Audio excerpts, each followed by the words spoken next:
Good morning, everyone. Thank you for joining me today for Test Your Email to Increase Response Rates.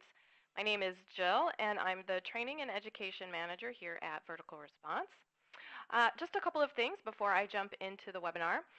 First of all, this is one of our shorter webinars. We try to have some that aren't an hour long.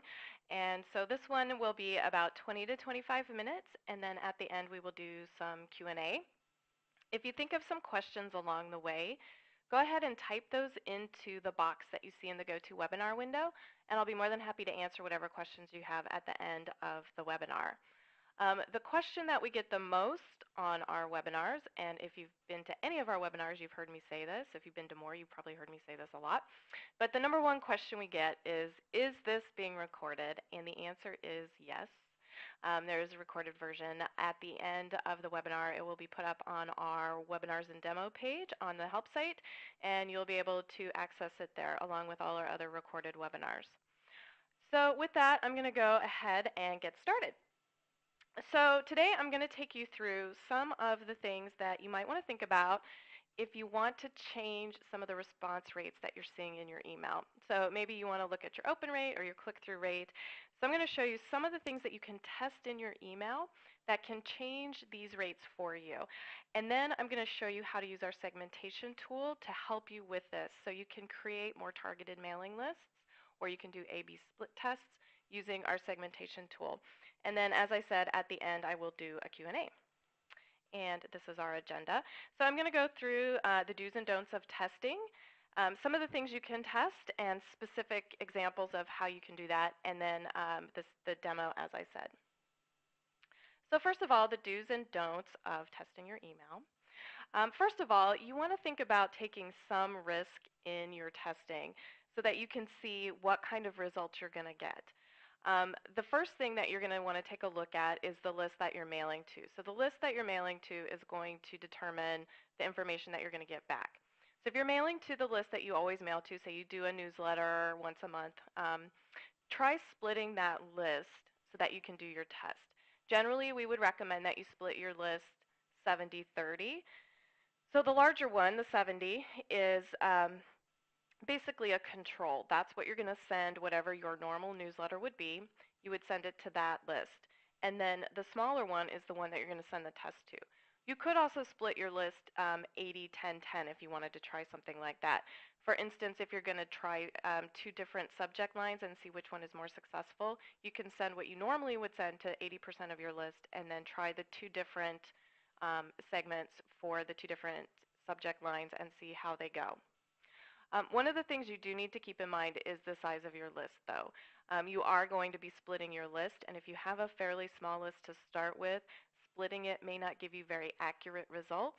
So you definitely want to have a list that is something that you can split up fairly well. The next thing that you want to do is to decide what you want to improve.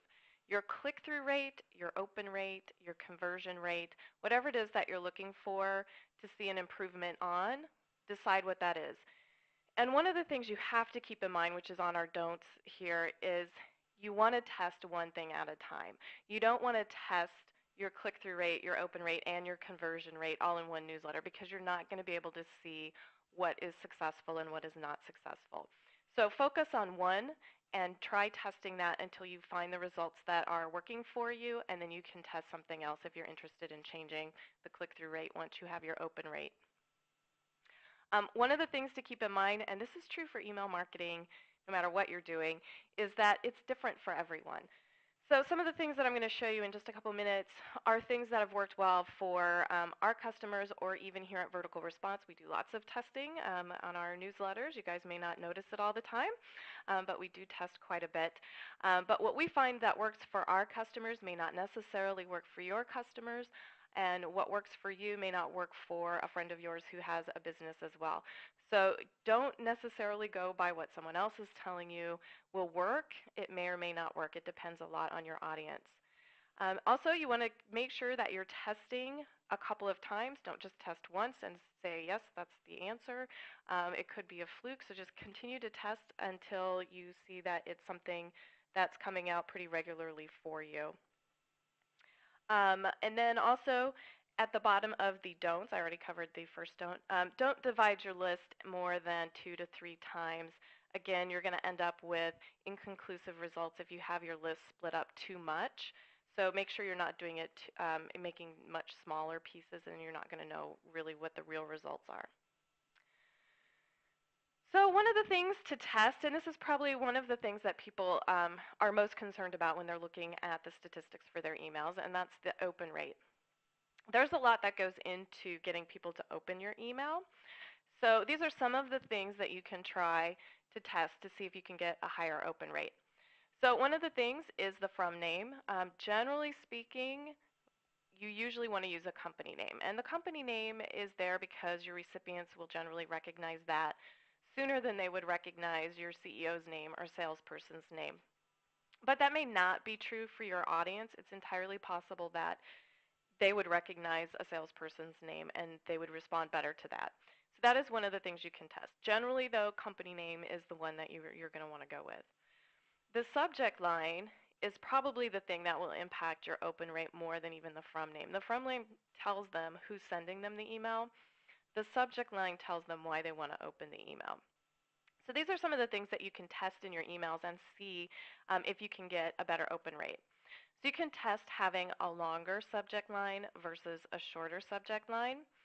It could be that including just a little extra information for your recipients will help them decide to open the email rather than having a shorter subject line.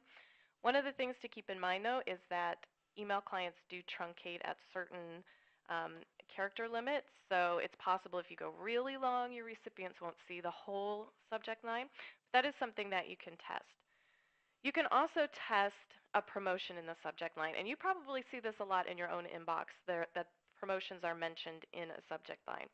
And you can test doing a percent, so 50% off versus half off.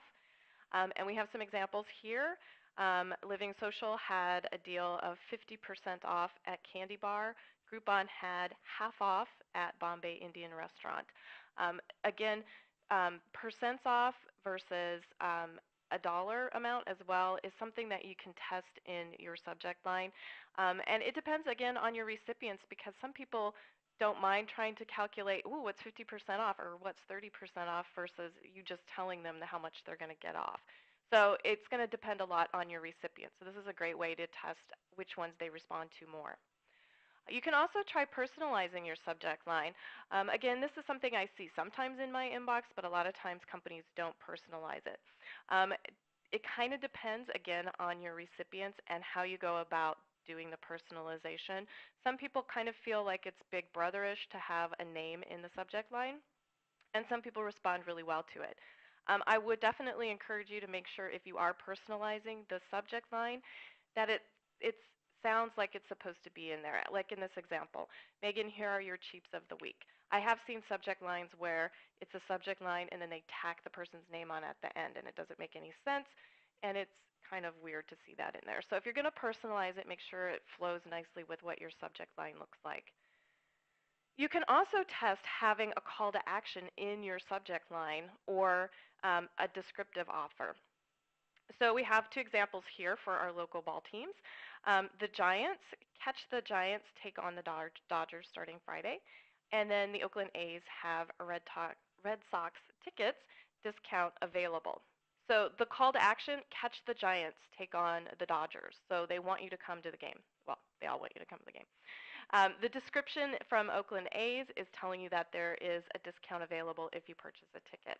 So you can try seeing which one works better for your recipients. If you're telling them exactly what you want them to do, your call to action in the subject line, or if you're just going to describe what the offer is and have the call to action maybe in the email.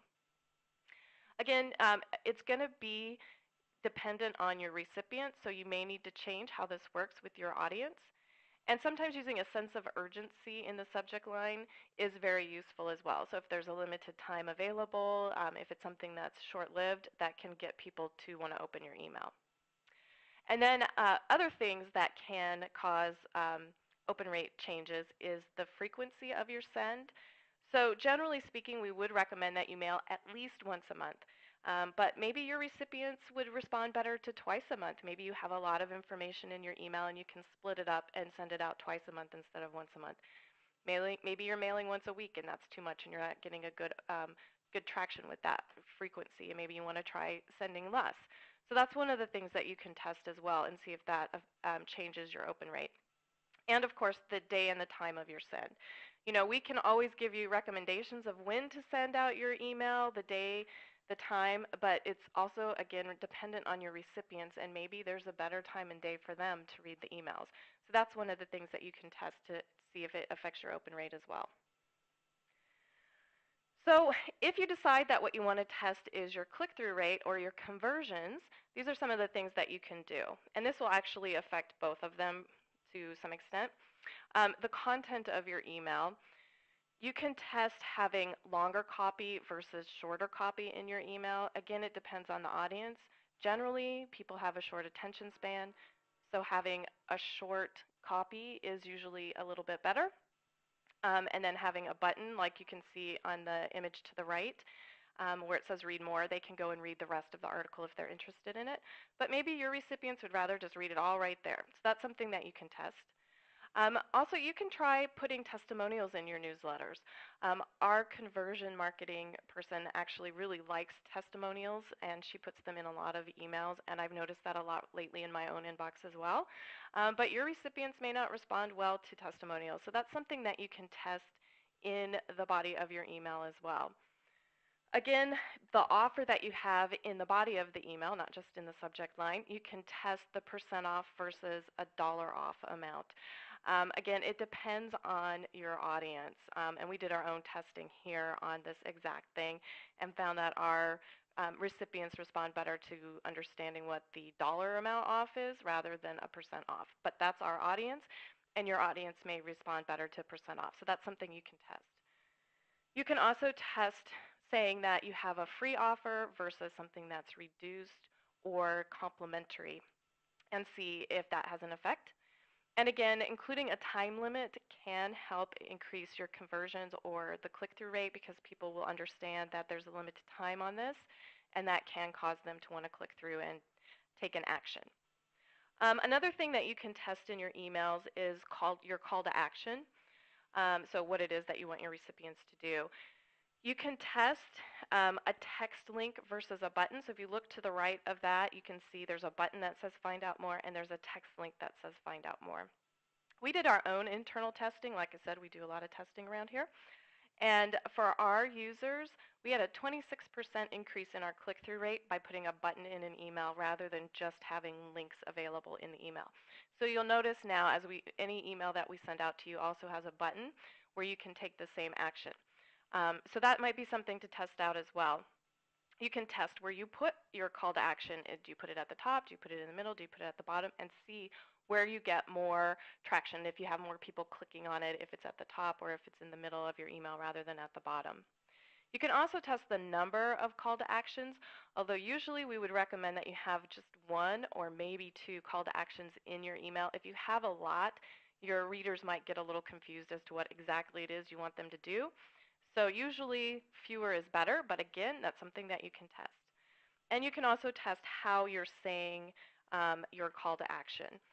Find out more, click here to learn more. You can test out the words that you're actually using and see what it is that your recipients respond to. So just to go through some of the things that we talked about here. The bizarro world of email testing is real. And what that means is when you think you know how people are going to respond to what you're testing, they will surprise you every single time. So that's why you want to keep testing. That's why you want to test in the first place, because what you think your audience is going to do, they generally will surprise you.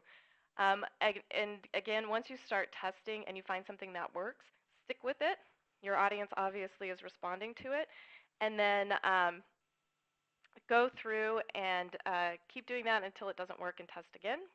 And as I said a couple of times in this, different audiences react differently to different things that you're putting in front of them. So that's one of the reasons that you want to test, and that's why you want to see how your audience responds to different things. And the last point on here is never stop testing. There's all kinds of things that you can do to make your email marketing work a little bit better for you. So I am going to switch to, I'm going to take that slide off right now, and switch to the vertical response account, I'm going to show you a couple of things, and then I'm going to put that slide back up. It has some resources while I take your questions at the end. So I'm going to show you, first of all, so once you've decided that you're going to test and you're going to send out your emails, if you want to take a look at how the testing is working for you, come into the sent email section of your account, click on the name of one of the emails that you sent out for your test, come to this tab that says Reports, and then click on the link that says Compare. You can set up comparisons for any of the emails you've sent out. This is a demo account, so I don't have a lot of emails that I've sent out, but you could select the newsletters that you sent for your testing, select whatever it is that you want. I'm going to do this, click Compare, and then you're going to be able to compare the specific emails to each other and see which ones had a better open rate or better click-through rate. These are not good examples for this, but this is what you can do. You can even just show specific events over here, and you can also change how your reports look as well. So if you'd rather see totals, you can do that. So the newsletter that's green, my June newsletter, had a much higher click-through rate than my July, but my July had a better open rate. So you could go through and set up these comparisons and easily see which one of your tests is working better so that you can make a good decision on what you're going to do with that. So let's go and take a look at our segmentation tool. So in order to send out test lists, to create the test lists, the best idea is to use the segmentation tool. And you can use the segmentation tool to split your list up in just about any way that you want to do it. As long as there's data in your list or you've sent out a campaign, you can use the segmentation tool. So I'm going to click on New Segment, give this segment a name. I'm just going to call it April. But you can call the segment whatever you want. This is just for your reference so you know what's in there. Nobody sees that. So when you come to this point here, this is where you can select what it is that you're going to do to break up your list. So you can segment based just on people who are in your mailing list. You can segment based just on campaign results. So by this I mean you could create a list of people who clicked on a specific link in an email or in certain emails or who opened the last 3 emails you sent out. So you can create segments based on campaign data. You can create advanced segments that involve both list members and campaign recipients. You also have the option of merging lists or merging campaign recipients into one mailing list. So what I'm going to do first here is show you how to set up an A/B split test. And that's generally what it is when you're splitting your list up, as I said at the beginning, 70-30 or 80-10-10. So if you want to split your list to send out a test, select Segment List Members Only, click Save and Build Segment. Then you could come in here and select the list that you want. And you could select one mailing list or however many lists you normally mail to. So if I usually mail to my master list, I'm just going to select that for my example here. But whatever list you normally would mail to, you would select here, click Done. Now we're doing an A/B split, so we're not going to put any kind of filters in here. So I'm just going to click Save and Get Results.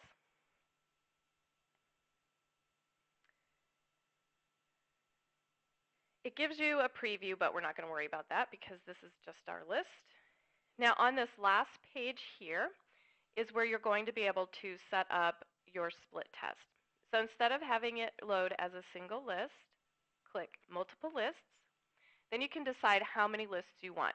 If you want to do a 70-30 split, it's going to yell at me because it's not adding up. I could do that. So I can create a list that has 70% of my list in it and another list that has the other 30% in there.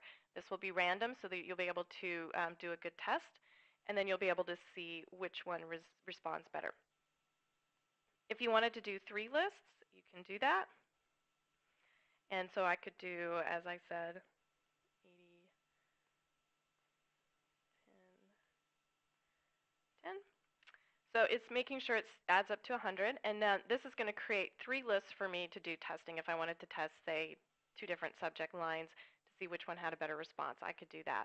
So this is how you can set up your A/B split test. And once you've set up how you want to split, and as I said, you don't want to split it much more than 2 or 3 times, go ahead and click Create List. And our system's automatically going to set up the 3 mailing lists. So if I click on View Mailing Lists, these are my 3 lists. So here is my list that's 80%, and then the 2 that I'm going to send out my test to. So it's pretty easy to split your list up for doing these type of testing, and then you'll be able to send out your emails with this information and look in your reporting and see it. So let's go back into the segmentation tool, and I'll just show you a couple other things that you can do with the segmentation tool.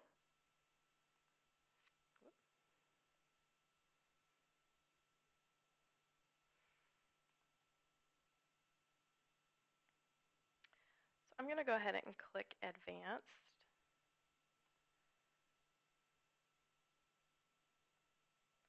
So I'm going to add a list to my segment, and this is going to show me all my mailing lists. And then I can select whatever lists I want to select. And then I can set up filters. So if I wanted to create a targeted list, so let's say I wanted to start sending out emails to people on my list who had expressed specific interest in Merlot, if I was a winery, for example. I could, as long as I had information about what my recipients were interested in my mailing list, I can use the segmentation tool to create that targeted list. So I could come in here and say city equals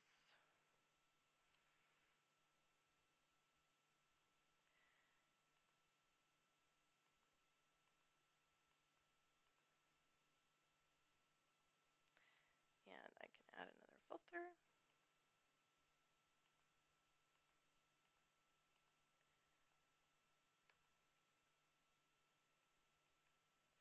So this would create a list for me of all the people who lived in these cities around the Bay. So if I wanted to create a very targeted list, I could do that as long as I had city information in my list. So I'm going to take all the people from these lists who live in these cities. Now obviously and is probably not going to work. Most people don't live in 3 cities at one time. So you can change the operator to or, and that'll change it for your whole filter. So if I click save and get results, this would create a mailing list of people from these 4 lists who live in these cities, and that would be my targeted list. I could also add another list rule. I could also add a campaign rule if I like. So if I add another list rule, it adds another operator. So it could create this rule number 1, so all of these people from this list who live in one of these cities, or whatever I set up my filter here. I can also click on this, and it would be and. So I could take, for example, my master list. You can even use custom fields in here, so any data that's on your mailing list, you can use this. So this would create a list of all the people from these lists who live in one of these cities and any customer whose field equals yes, so they're a current customer in my mailing list. I would create a list of that. The other thing that you can do with this is if you wanted to create, again, a targeted list, but you wanted to make sure to exclude certain lists or certain responses from a campaign, you can click on this one more time and set up an exclusion. So if I wanted to create a list of all the people who were on these 4 lists and lived in this area, but I did not want to include current customers, I would just click exclude, and that would pull out anyone who was a current customer from my list. So again, there's a lot that you can do with the segmentation tool. Obviously, it's something that you can use for testing your emails to create your A/B split test lists. It's also great for you to be able to create more targeted mailing lists if you want to send out some more targeted email marketing messages to your recipients. So I'm going to go ahead and start taking some questions from you. And if you have questions about the segmentation tool, I'll show you that. But while I'm answering questions, I'm going to put up the slide with the resources on it.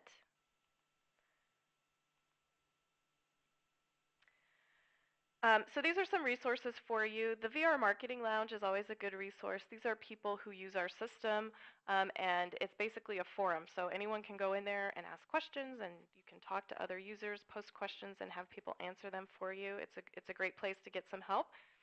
Our help site has lots of information on there. There are videos and text tutorials. The videos are all pretty short. They're usually about 2 minutes or less.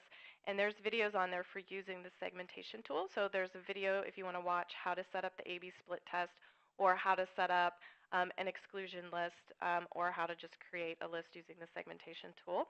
So all the things I just showed you, there are some videos if you want to go and refresh your memory there. The vertical response blog, blog.verticalresponse.com, is also always a good resource for anything email marketing related. We have blog posts up there a couple of times a week, and there's a lot of great information there. If you look on the right-hand side of the blog, if you scroll down just a little bit, you'll see all the categories, and you can click on the categories to see more specific information. And then the last piece on this resources page are two guides that I would definitely recommend that you check out to help you if you are interested in doing some more testing with your email marketing. So our guides are found at our website, verticalresponse.com. If you click on the tab that says Education and Support, you'll see the guides there, or you can go to this URL. And the two guides I would recommend specifically for this is Testing 123. So it's an actual guide that you can download, a PDF, with some more information about testing that I covered today. And then there's also a guide called Email Marketing Reporting Basics, which will tell you what the average open rate, click-through rate, unsubscribe and bounce rate is, plus some tips on how to change those if you want to get better numbers or lower if you're talking about unsubscribes. So I think both of those guides would be really good resources after you've watched this webinar.